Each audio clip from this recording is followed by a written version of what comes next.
This video is part 2 of a 2-part series. Make sure to watch part 1 before watching this video.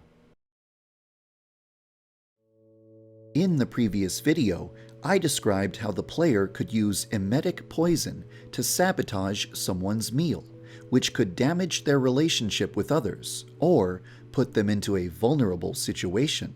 However, emetic poison isn't the only type of poison available. You can also acquire lethal poison. Currently, the only way to do so is through InfoChan. More methods of acquiring lethal poison may become available in the future. You can't put lethal poison into Senpai's food, but you can put lethal poison in Osana's food. This will kill Osana immediately, allowing you to eliminate your first rival before lunchtime is over on the very first day of the game. However, choosing to eliminate Osana in this fashion has a very powerful consequence. You will be forcing Senpai to watch powerlessly as his childhood friend chokes to death right beside him. Osana? Are you okay? What's wrong? Hey! Do you need any help? Osana! Oh my god! Osana! Answer me! Wake up, please! Wake up! Don't do this! Oh god! This can't be happening! No!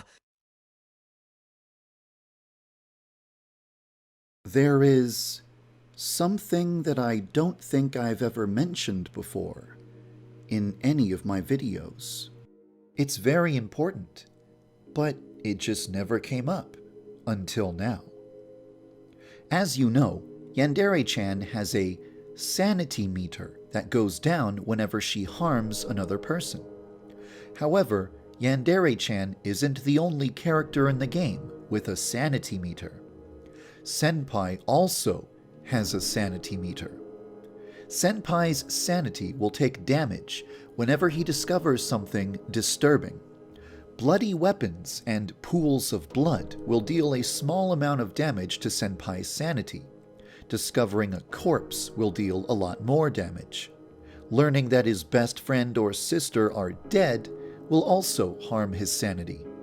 However, the most damaging experience Senpai can possibly go through is to witness his best friend or sister dying right in front of his eyes as he is powerless to help them. Yandere Simulator will have multiple endings. The ending that you will get will be determined by numerous different factors. How many people you killed is just one of those factors. Who you killed is much more important. So is how you killed them, and whether or not Senpai was traumatized by the experience. The exact way that you eliminate your rivals will shape Senpai's personality. If you sabotage all of his interactions with women over the course of 10 weeks, he will grow to dislike women. If you make every woman in his life fall for another boy, he will become lonely and worry that nobody will ever love him. If you kill every woman who comes into his life, he will begin to believe that he is cursed. These are just 3 possible outcomes. I won't say anything else about the game's various endings, so that the endings will come as a surprise when you encounter them.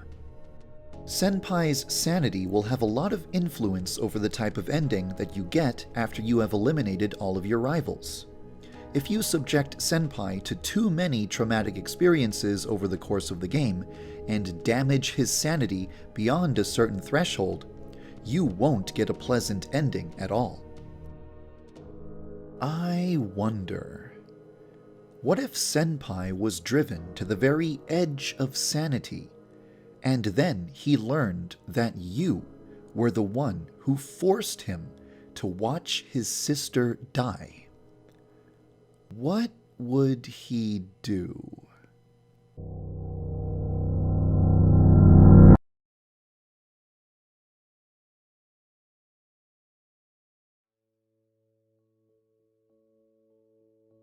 In the future, I may decide to give the player a way to repair Senpai's sanity after it has been damaged. For example, leaving notes in his locker or leaving gifts on his desk. This would allow the player to steer away from a bad ending, and would also help the protagonist to feel like she is more than just an emotionless, violent psychopath. This is a relatively new idea, and there are still a lot of things that I have to consider before I can promise to include it in the game. In addition to adding new voice acting and new animations, a lot of other work also needs to be done in order to make rivals feel special and unique. For example, Senpai should react differently to the sight of a rival's corpse than the sight of a stranger's corpse. This is just one of the many ways that I want to make rivals feel as distinct as possible from all of the other students at school. I thought that I'd be able to make much faster progress with Osana, but over the past 2 weeks, I only managed to implement her Monday interactions with Senpai. This is because, as I implemented Osana, I thought of so many different ways to improve the game. Allowing Yandere-chan to hide behind cover and peek at Osana and Senpai while eavesdropping on them was an idea that only occurred to me about 10 days ago. The same goes for the locked shed, locked cabinet, the pickpocketing minigame, the gardening club members, etc. I don't think it will always take me 2 weeks to implement a couple of interactions between Senpai and a rival girl. A lot of the code that I wrote over the past 2 weeks can be reused for future events, so it should be easier and less time-consuming to set up her Tuesday, Wednesday, Thursday, and Friday events. With all of that said, it's still quite difficult to predict exactly how long it will take to implement the rest of Osana's interaction events.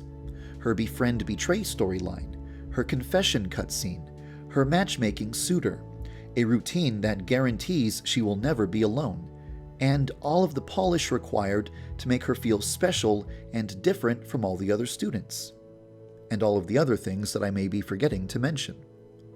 I previously estimated that it would only take 1 more month to add Osana into the game, but now that I'm thinking about all the work that'll be required, it honestly seems like it's going to take at least 2 months. Hopefully, after watching this video, you have a better idea of how much work is required to put a rival character into the game. Hopefully, this will make it easier for you to be patient and understanding while I work on Osana.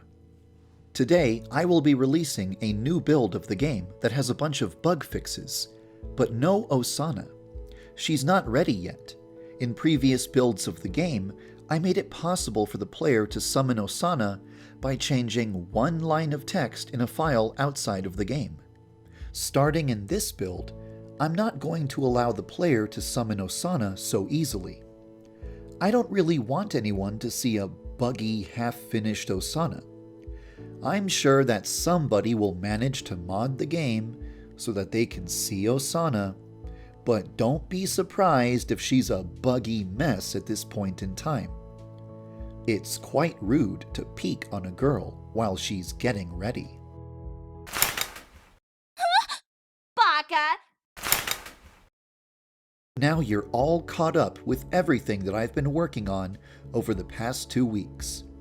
In January, I will continue to make progress with Osana. Last year, January was a very big month for me. I released a lot of videos about important subjects. This year, I might release some follow-up videos to give you an update on some of the biggest issues from last year. I'll try not to let these videos delay my progress with Osana. Thank you for following the development of Yandere Simulator.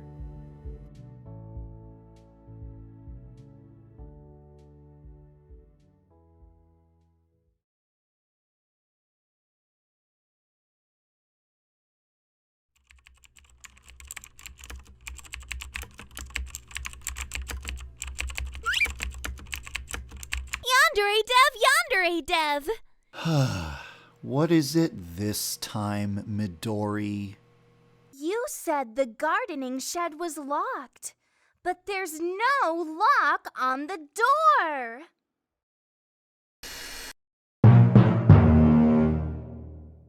Well, that's because the game's not finished yet.